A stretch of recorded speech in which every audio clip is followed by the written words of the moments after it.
नमस्कार, मैं Shivani. Non stop 30 खबरों में आपका स्वागत है। चलिए जानते हैं देश और विदेश से जुड़ी खबरें।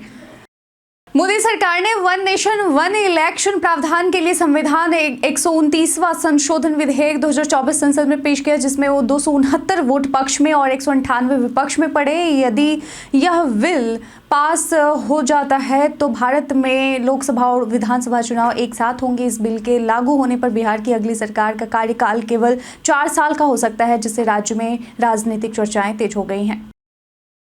उत्तर भारत में ठंड बढ़ रही है, खासकर दिल्ली, पंजाब, हरियाणा, राजस्थान और पश्चिमी यूपी में। मौसम विभाग ने दिल्ली में शीतलहर के लिए येलो अलर्ट जारी किया है। कश्मीर घाटी में तापमान जमाव बिंदु से नीचे है। वहीं हिमाचल और उत्तर प्रदेश के कई इलाकों में शीतलहर का असर रहेगा। राजस्थान के फतेहपुर में न्यूनतम तापमान माइनस में गया और तमिलनाडु में तटीय इलाकों में हल्की बारिश का अलर्ट है।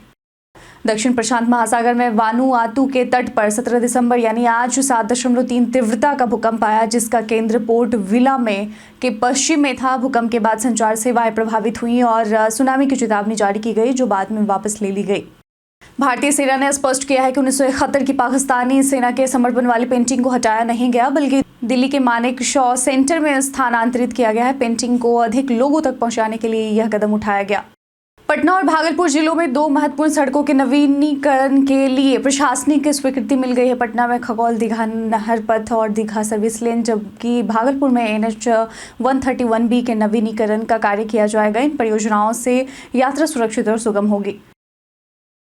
प्रयागराज में होने वाले महाकुंभ के लिए रेलवे ने विशेष तैयारी की है, जिसमें 3000 स्पेशल ट्रेनों का संचालन किया जाएगा। रेलवे श्रद्धालुओं को जनरल कोच में मुफ्त यात्रा सुविधा देने पर विचार कर रहा है। अनुमान है कि महाकुंभ में 40 से 45 करोड़ श्रद्धालु शामिल होंगे।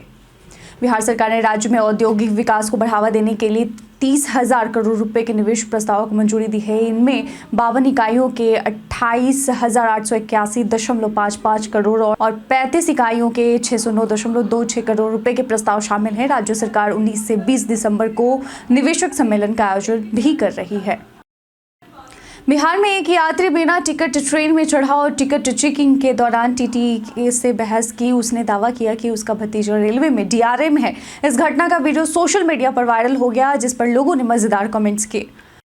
बांग्लादेश में राजनीतिक अस्थिरता के बीच म्यांमार की अराकान आर्मी ने 271 किलोमीटर लंबी सीमा पर कब्जा कर लिया है, जिससे सीमा तनाव बढ़ गया है। बांग्लादेश की सेना बैकफुट पर है और रोहिंग्या शरणार्थियों के शिविरों में कट्टरपंथी गतिविधियां भी बढ़ रही हैं।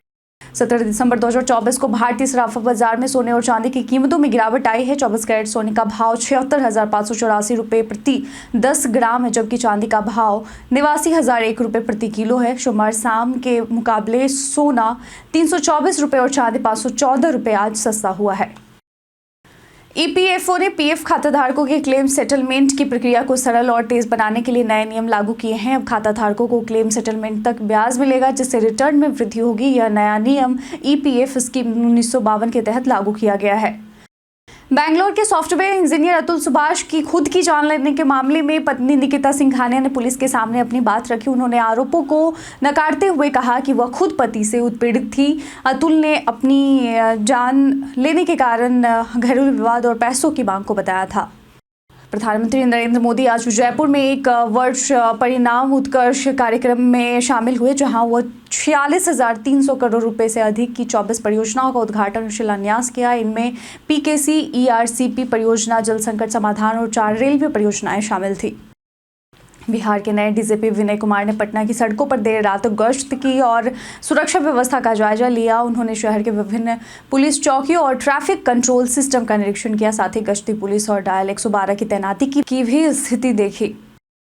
दिल्ली में बढ़ते प्रदूषण के कारण सोमवार रात और ग्रैप 4 लागू कर दिया गया। AQI 400 तक पहुंचने के बाद निर्माण कार्यों पर प्रतिबंध, ट्रकों की एंट्री पर रोक और स्कूलों में हाइब्रिड मॉडल लागू किया गया। सरकारी और निजी दफ्तरों में वर्क फ्रॉम होम के निर्देश भी दिए गए। गाबा टेस्ट मैच में रविंद्र जडेजा ने शानदार बल्लेबाजी करते हुए अपने टेस्ट करियर का 22वां अर्धशतक पूरा किया। जडेजा 7वें नंबर पर बल्लेबाजी करते हुए 15वीं बार 50+ स्कोर बनाने वाले सबसे बड़े बल्लेबाज साबित हुए। उन्होंने ऑस्ट्रेलिया के खिलाफ 6 50+ स्कोर और 75 विकेट लेने का भी रिकॉर्ड बनाया है। गौतम गंभीर की कोचिंग में ऑस्ट्रेलिया दौरे के लिए श्रेयस अय्यर को टीम से बाहर कर दिया गया है, जिससे उनके फैंस निराश हैं। अय्यर ने अपने करियर में 14 टेस्ट मैचों में 811 रन बनाए हैं, लेकिन हालिया प्रदर्शन के बाद चयन पर सवाल उठ रहे हैं। केंद्र सरकार ने किसानों को फसल कटाई के बाद कर्ज मिलने में आसानी सुनिश्चित करने के लिए 1000 करोड़ रुपए की ऋण गारंटी योजना शुरू की है। इसका उद्देश्य बैंकों को किसानों को ऋण देने के लिए प्रोत्साहित करना और उनकी वित्तीय स्थिति में सुधार लाना है। भारत ने नवंबर में रिकॉर्ड 20,300 करोड़ रुपए के स्मार्टफोन निर्यात किए, जिसमें एप्पल की हिस्सेदारी सबसे अधिक रही। एप्पल ने सरकार की PLI योजना के तहत भारत में आईफोन का उत्पादन बढ़ाया, जिससे इस वित्त वर्ष के पहले 7 महीनों में $10 अरब का उत्पादन हुआ, जिसमें से $7 अरब का निर्यात हुआ। सैमसंग ने भी निर्यात में अच्छा प्रदर्शन किया। आगामी वर्षों में AI और 5G स्मार्टफोन की मजबूत मांग के कारण भारत के स्मार्टफोन बाजार में 7 से 8% की वृद्धि का अनुमान है। ब्रिस्बेन के गाबा में भारत और ऑस्ट्रेलिया के बीच तीसरे टेस्ट का चौथा दिन बारिश और खराब रोशनी से प्रभावित रहा। ऑस्ट्रेलिया ने 445 रन बनाया, जवाब में भारत ने 252 रन 9 विकेट पर बना लिए हैं और 193 रन पीछे है। जसप्रीत बुमराह और आकाशदीप ने अंतिम विकेट के लिए 33 रन जोड़कर फॉलो ऑन का खतरा टाला। पश्चिम बंगाल ने मांस उत्पादन में भारत में शीर्ष स्थान हासिल किया है, जिसमें 12.6% का राष्ट्रीय योगदान है। राज्य ने पोल्ट्री उत्पादन में मजबूती के कारण उत्तर प्रदेश, महाराष्ट्र और तेलंगाना को पीछे छोड़ दिया। मुख्यमंत्री ममता बनर्जी ने इस सफलता पर खुशी जताई। बंगाल ने दूध उत्पादन में भी 9.7% की वृद्धि दर्ज की, जबकि अंडे के उत्पादन में 18% की वृद्धि दर्ज की है। भारत के पहले शतकवीर लाला अमरनाथ ने 1933 में आज के दिन इंग्लैंड के खिलाफ मुंबई में खेले गए टेस्ट मैच में 118 रन की पारी खेली थी। यह अमरनाथ की टेस्ट क्रिकेट में एकमात्र शतक था। बाद में 1936 में विवाद के कारण उन्हें टीम से बाहर कर दिया गया था, लेकिन 1947 में स्वतंत्रता के बाद उनकी वापसी हुई और उन्हें भारतीय टीम का पहला कप्तान बनाया गया। सोने को अवैध तरीके से ले जाने के आरोप में गिरफ्तार किया गया। इसके अलावा एक केन्याई महिला को 14.2 करोड़ रुपए मूल्य के कोकीन के साथ गिरफ्तार किया गया, जिसे उसने 90 कैप्सूल के रूप में निगला था। भारत और ऑस्ट्रेलिया के बीच तीसरे टेस्ट मैच के चौथे दिन भारत ने फॉलो ऑन का खतरा टाल दिया और 252 पे 9 विकेट का स्कोर बना लिया है। आकाशदीप और जसप्रीत बुमराह ने नाबाद 39 रन जोड़े, जिससे भारत फॉलो ऑन से बच गया।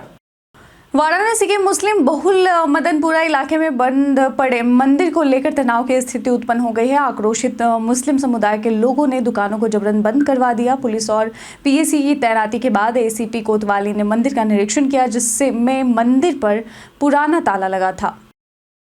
17 दिसंबर को यानी आज भारतीय शेयर बाजार में बड़ी गिरावट देखने को मिली, जिसमें सेंसेक्स 800 अंक और निफ्टी 250 अंक गिर गए। रिलायंस इंडस्ट्रीज, HDFC बैंक जैसी ब्लू चिप कंपनियों के शेयरों में भारी बिकवाली हुई। हालांकि टाटा मोटर्स, अडानी पोर्ट्स और टेक महिंद्रा जैसे कुछ शेयरों में वृद्धि देखी गई।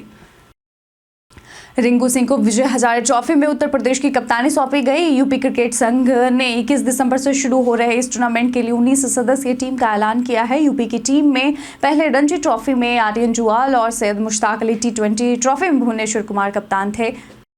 चीन ने अपनी वीजा की ट्रांजिट पॉलिसी में सुधार करते हुए 54 देशों के नागरिकों के लिए 10 दिनों तक बिना वीजा के रुकने की अनुमति दी है। पहले यह सीमा 72 घंटे थी। इन 54 देशों में अमेरिका, ब्रिटेन, कनाडा, रूस और ब्राजील शामिल है, लेकिन पाकिस्तान, भारत और बांग्लादेश का नाम नहीं है।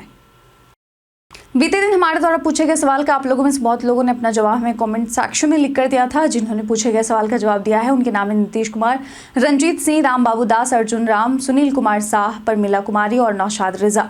इसके साथ ही बढ़ते हैं आज के सवाल की ओर। आज का सवाल है, अगर आप विदेश यात्रा करते हैं तो सबसे पहले कहाँ जाना चाहेंगे? अपना जवाब हमें कमेंट सेक्शन में लिखकर जरूर बताएं। आज के वीडियो में बस इतना ही। धन्यवाद।